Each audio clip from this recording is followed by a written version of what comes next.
Umaasa si Pangulong Ferdinand Marcos Jr. na magiging maayos na ang takbo ng Senado matapos ang special session at ang pagkakahalal kay Senator Sherwin Gatchalian bilang bagong Senate President. Ayon sa Pangulo, mahalagang makabalik sa normal ang operasyon ng Senado upang maipagpatuloy ang pagtalakay sa mga priority measures ng administrasyon at iba pang mahahalagang usapin ng pamahalaan. Sana naman sa paglagay ni Senator Sherwin bilang SP ay mabalik naman tayo sa normal na patakbo ng Senado.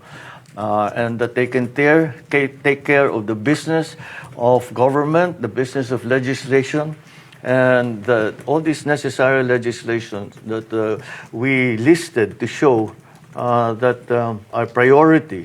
Sinabi ng Pangulo na ilan sa mga priority bills ay matagal nang nakapaloob sa legislative agenda, habang ang iba naman ay tugon sa mga kasalukuyang hamon gaya ng crisis sa supply ng langis.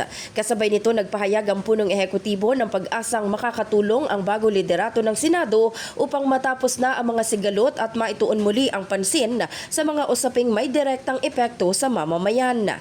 Samantala ay pinagtanggol din ni Pangulong Marcos ang kakayahan ni Senator Chis Escudero na magsilbing presiding officer ng Senate Impeachment Court sa kabila ng mga batikos mula sa ilang sektor.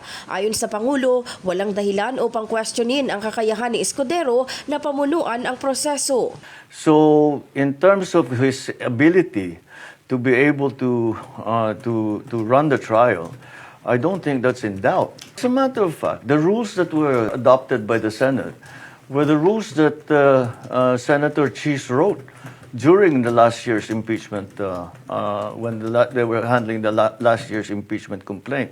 Nilinaw rin ng presidente na susuportahan niya ang sinumang pipiliin ng Senado para sa naturang tungkulin, basta't na ayon ito sa batas at sa konstitusyon. In the heart of changing lives, ako si Brigada Maricar Sargan ng 105.1 Brigada News FM Manila, The Music and News Authority.